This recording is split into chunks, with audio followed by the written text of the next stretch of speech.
decor is a niche that not everyone must have thought about, because you've not seen many e-commerce players there. Sure. The market, you said last time, was a $7 billion opportunity just for furniture. Sure. So, other than the market off, why did you really want to get into this particular space? Sure. So, when we started off about a year and a half back, we started off as a overall lifestyle site. So we used to provide all elements which contributed to a person's lifestyle, which included parts of fashion, parts of home, parts of furniture, etc. Over the last year and a half, we realized that we built a very strong position in the furniture and home decor space. Okay. It used to contribute roughly about 80% of our business, and was something where our variety, our selection was far superior than anything available either in the offline market or in the online space. And we decided to focus on it. Like you said, I mean, it's a large market opportunity. It's $7 billion of furniture, about $20 billion if you add all the components of home together. So the consumer's wallet, the size of the consumer's wallet is large. Okay. The other thing which we notice is that there are no really large established players in the offline space today. So the consumer is looking for variety. The online medium provides a great opportunity to deliver amounts of selection, variety to the customer, etc. So it's a niche that's there to be had. Okay. And on the basis of which we decided we would focus on home as our business. So we were talking about the business model last time, and you told me that it's not exactly an inventory-based model. It's not exactly a consignment-based model. What you're really doing is sourcing from the supplier, passing it through quality checks, and then giving it to an outsourcing last mile quality. Yeah. We're what we like to call a managed marketplace. Okay. So we are not an inventory-based model. Yeah. We do not invoice anything. Ours is a platform. So on the Pepperfry platform, you have close to 1,000 sellers who actually sell on the Pepperfry platform. They provide us a list of all the items that are available with them for sale. We help them in merchandising it. We help get those items live on our site. And then as and when orders come, those orders are transferred to the sellers at the back end, who then send the items to us at what we call our fulfillment hub. Yeah. So our fulfillment hubs are a system of hub and spokes that we've put in place. We have in the north, in the west, and in parts of Jodhpur. I want to know exactly how do you employ the hub and spoke model here, because you generally large FMCG and healthcare players use hub and spoke, but they're for recurring items or recurring end package products, right? So how does that happen in your case? Because most of the products on your site are maybe long time buys, like furniture and all that. So how do you employ the hub and spoke model here? So a typical hub and spoke model basically transfers goods to a hub, and then it's transferred from there to multiple spokes around it. In our case, because we are a marketplace, actually the spokes feed into a hub, which then feeds into spokes. Okay. So let me give you an example. So if you are, for example, in a merchant who is located in and around Delhi, the first thing you would do when an order is placed is you would send the items into our Delhi hub, where they are checked for quality, where they are packaged as per requirements of courier partners, and then from that Delhi hub they are sent out all across India. Okay. So our hubs are located where our merchants are, not necessarily where our demand is. Okay. Right. So doesn't that put you at a disadvantage, because you're trying to be pan-India, but your merchants are not exactly pan-India? So it would put me at a disadvantage if I were to have, let's say, a large fleet of last mile delivery, which is spread across various cities in India, and I would do that potentially, I don't know, better than the best logistics players out there. Our philosophy is as follows. Our philosophy is, what are we good at? We are really good at selection. We are really good at providing variety to customers. We are really good at providing value to customers, courtesy the prices that we have on our site. All of which is sourcing linked, right? So it's if you are where your merchants are, you are able to source the best possible items at the best possible prices in the widest variety possible. And then you let courier partners who are specialists in their field basically do a really good job, and you let them handle your last mile logistics. So which is the philosophy we follow. And frankly, if you were to think about it, courier partners, etc., logistics partners get tons of benefits in terms of economies of scale. And by participating in their supply chain, you actually get the benefit of those scale economies. So it actually does not put us at a cost disadvantage. What we are also able to do is we are able to transship items from hub to hub, which when you do it in bulk, you are then able to figure out bulk cost savings that you're able to do by virtue of shipping items from one hub to the other. But does that not put you at a disadvantage because you become dependent on your merchants for say stock and also efficiency in providing that stock? So let me put it this way. I think everybody is dependent on merchants for stock. You could be a person who runs a pure inventory based model. You would still need to buy from somebody unless you backward integrate and set up a manufacturing unit. So there is a degree of dependency at all points in time. I think what works in our favor is as follows. Our merchants typically tend to be small and medium businesses. Roughly about 70-80% of the items that are sold on Pepperfry are actually not large brand items.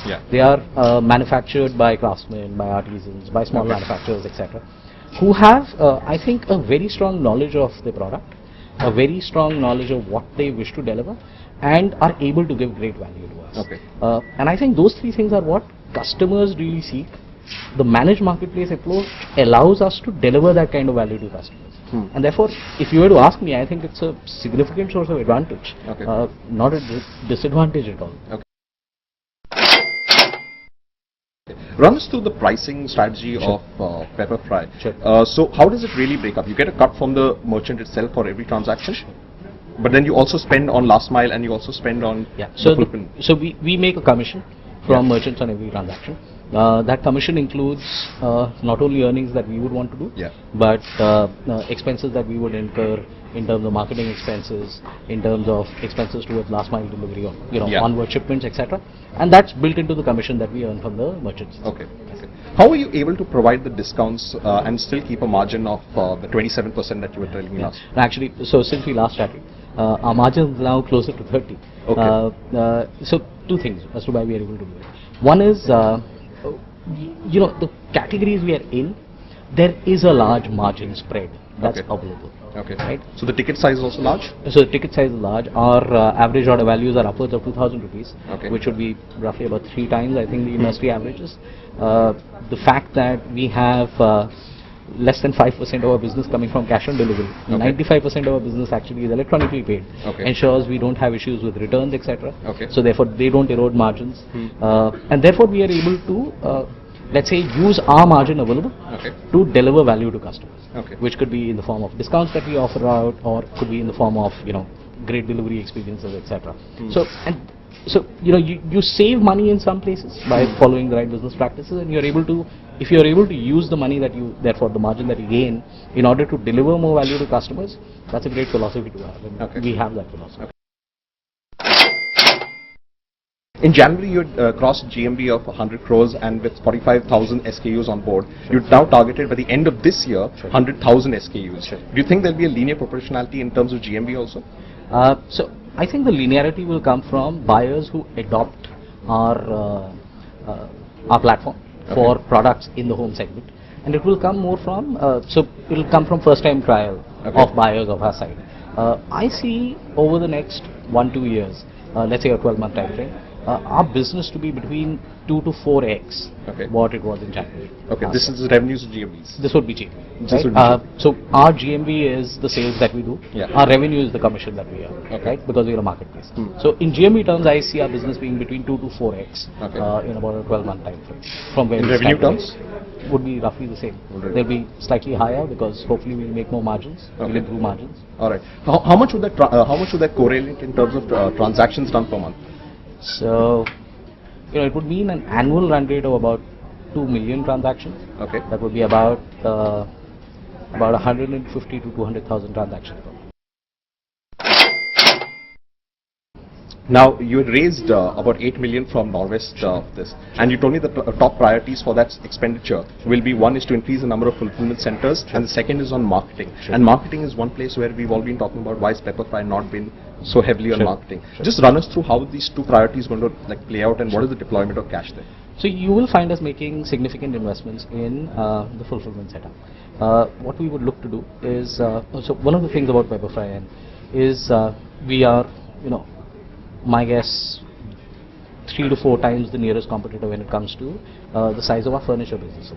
Right. So we do several crores of furniture sales in a month, and furniture, by its very nature, is a bulky, heavy, high-value item, and it is not something that is easy to ship.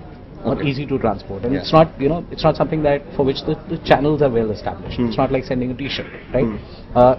So what you would see us do is make investments in the fulfillment setup to be Yeah. able to do surface transport very fast Okay. of large value and bulky furniture items. So that's a big investment we're going to be looking. How many do you have right now? And how many? We have 4 centers today. Okay. And we would get to about 7. About 7. Yeah, and expand these 4. And expand. So we would look to make like a serious investment behind fulfillment operations for furniture. Okay. That's one area Yeah. where we would look. The other area, like you said, was marketing. Yeah. So our philosophy was as follows. There is, so we start at the top of the funnel.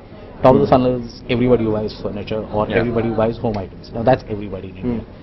But we are in online business, so we say, okay, so how many of them actually are online? So that gives you a figure of about 120 million. Then how many of them have transacted on e-commerce? That gives you about a figure of 20 million. We say, okay, we'll go after these 20 million first. Okay. So that's why our efforts have been more in the online space when it comes to marketing. We do a lot of internet marketing. If you were to go search furniture on Google, not only will you, you will find Pepperfry as the #1 natural search item. So that's courtesy the fact that we have great variety, and all of that results in great natural search rankings, etc. The other thing we do is we do a lot of analytics behind our direct But marketing. do you really think that online marketing will really transpire that much or convert into transactions so as much?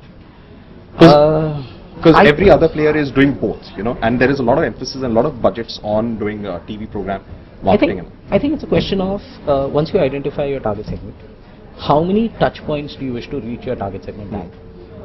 So sometimes your target segment's reading a newspaper, sometimes he or she is watching TV, sometimes they're online.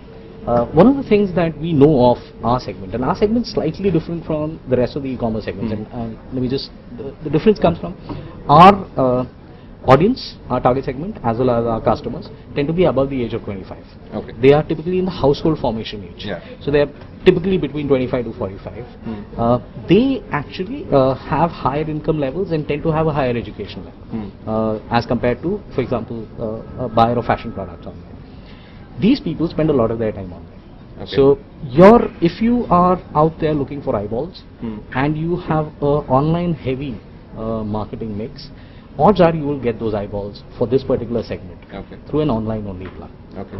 That said, we do believe that there are times when they're at home and watching a lifestyle show, let's say on television, which would be a great time for Pepperfry to be interacting with them. That we have fortunately got a lot of let's say inbound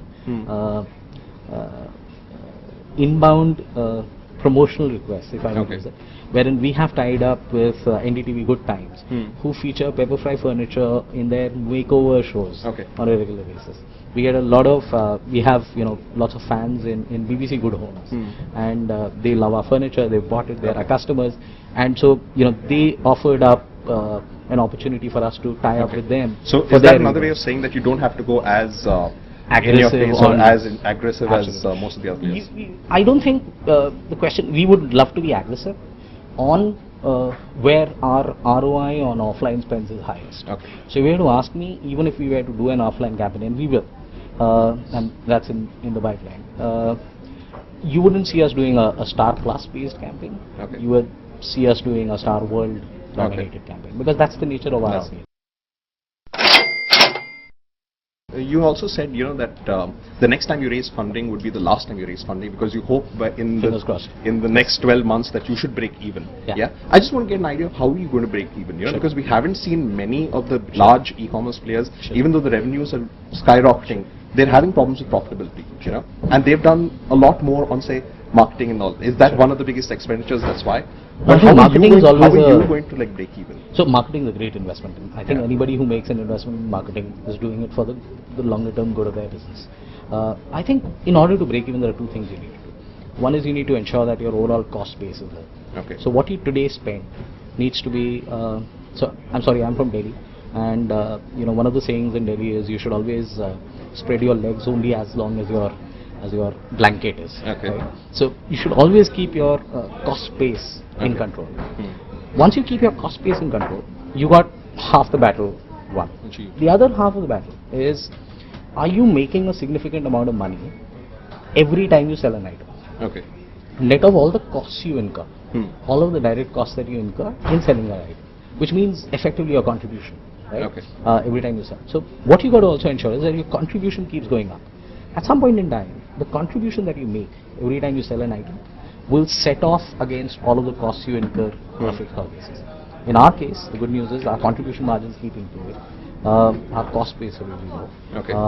And therefore, in our mind, we see a path about 12 months from now when we should get to profit. You had a stated objective that you want Pepperfry to be the one-stop shop for the family. Yeah. Sure. 70% of Any home needs of the family. any home needs of them. Yet 70% of your category spends or the category offering is in furniture. Yeah. Okay. So how do you plan to reduce that? What kind of other categories would you want to bring in? So so it's about 50% today. Okay. 50% of our overall turnover is furniture. The other categories which we think families are interested in, we would do a good job on, is areas such as gourmet. Okay. And since we last chatted, you would find, for example, an extensive hobbies section has opened up in Pepperfry. Today, Pepperfry offers, I think, the widest variety of musical instruments you can ever think of. Yeah. It offers awesome stuff in art supplies and painting. So if you have, for example, an artist and or let's say dabble in art, Okay. and wish to paint at home, you get like the widest supply of easels, paints, brushes, etc., etc. Okay. And all of that's available on Pepperfry. So we've expanded the entire hobbies and leisure space. Gourmet is something that we would want to get into. And look to, especially the higher end ready to make food items as opposed to ready to eat, because I think that goes well with the overall home proposition and the fact that you're with a family and so on.